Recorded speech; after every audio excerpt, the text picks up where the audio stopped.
পাতার বাঁশি বাজিয়ে গ্রামের সবাইকে মুগ্ধ করছেন দেশাত্মবোধক গানের সুর তুলে। প্রবীণ এই মানুষটির নাম মেহবুবাল। তার বাড়ি মালদার চাঁচল 2 নম্বর ব্লকের ভাকরি গ্রাম পঞ্চায়েতের হবিনগরে। এ তার এক ধরনের প্রতিভা। তিনি লেবুর পাতা দিয়ে বাজিয়ে তোলেন নানা গানের সুর, যার মধ্যে পাতার বাঁশি শিল্পী মেহবুবালের সবচেয়ে বেশি পছন্দ দেশাত্মবোধক গান, যা তিনি পাতার বাঁশির মাধ্যমে সবাইকে শোনান। আর ছোটরাও তার দেশাত্মবোধক গান শুনে মুগ্ধ হয়। হবিনগরের প্রবীণ বাসিন্দা মেহবুবাল জানান, কখনো লেবু পাতা আবার কখনো আম, জাম ও কাঁঠালের পাতা দিয়ে সুরের সন্ধান পান। তিনি মুখে পাতা সেট করেই দেশাত্মবোধক গানের সুর শোনাতে শুরু করেন। নিজের বাড়ির বাগানে একাধিক সুরেলা গাছের চারা রোপণ করেছেন তিনি, কেননা যে যে গাছের পাতা দিয়ে বাঁশি বাজান সেই গাছই লাগিয়েছেন তিনি। তবে ছোটবেলা থেকেই গান বাজনার প্রতি আকর্ষণ বা টান রয়েছে মেহবুবালের, কিন্তু কোনোভাবেই তিনি সেটাকে পাথেয় করেননি। মাঝে মাঝে গাছের পাতা ছিঁড়ে সেটা দিয়ে বাঁশি বাজিয়ে সকলের মন ভালো করেন তিনি। তেমনটাই জানিয়েছেন ওই সঙ্গীত প্রিয় প্রবীণ শিল্পী মেহবুবাল। তিনি কথার ফাঁকে জানালেন, এই পাতা দিয়ে বাঁশি বাজাতে শেখার প্রথম পাঠ শুরু হয়েছিল সেই ছোটবেলায়। তিনি জানান, তখন তাদের গ্রামে মাদুর শিল্পীদের আনাগোনা ছিল, আর তারা গাছের পাতা ছিঁড়ে দারুণ সুন্দর সুন্দর গান শুনিয়ে যেত। তাদের কাছ থেকে ওই পাতার মাধ্যমে বাঁশি বাজানো শিখেছিলেন বলে জানালেন। তারপর থেকে ভালোই রপ্ত করে ফেলেছেন পাতার বাঁশি বাজানো। পরে উত্তরবঙ্গের প্রেস ক্লাবেও বাজিয়ে শুনিয়েছেন দেশাত্মবোধক গান কোনো এক 15ই আগস্টের দিনে। এর মধ্যে পহেলগাঁওয়ের ঘটনায় পাকিস্তানকে ভারতীয় সেনা জওয়ানরা যে জবাব দিয়েছেন, তাদের প্রতি শ্রদ্ধা জানাতেই এদিনও পাতার বাঁশির মাধ্যমে দেশাত্মবোধক গান শোনালেন হবিনগরের সেই প্রবীণ শিল্পী মেহবুবাল। আসলে সঙ্গীত পাতা হলো সঙ্গীত বাজানোর জন্য ব্যবহৃত যে কোনো পাতার একটি। এর অনেক নাম থাকে, যেমন leaf lute, lip flute, lip whistle, gum leaf এবং লিপোফোন।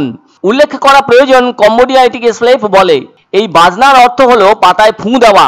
যিনি পাতাটি সুর তোলার জন্য ব্যবহার করবেন, তিনি পাতার প্রান্তটি একটি অর্ধবৃত্তে কুঁচকে দেন এবং ঠোঁটের মাঝখানে খিলান স্থাপন করেন।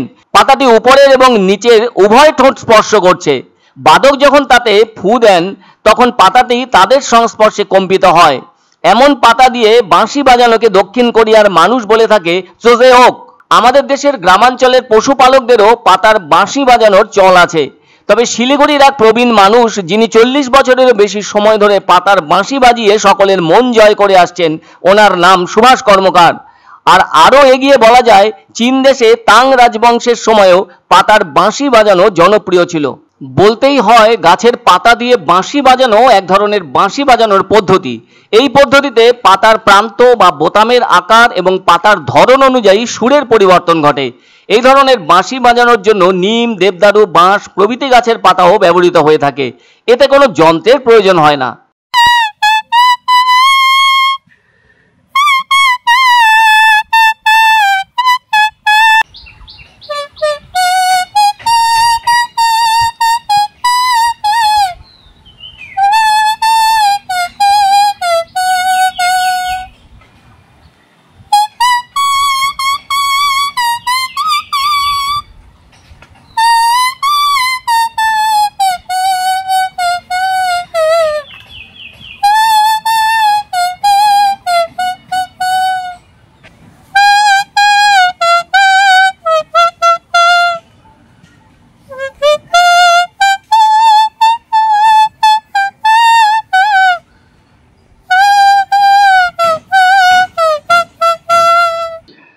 এটা ওই পাতি লেবুর পাতা আর বিভিন্ন গাছগাছড়া দিয়ে আমি বাঁশিতে গানের সুর তুলি।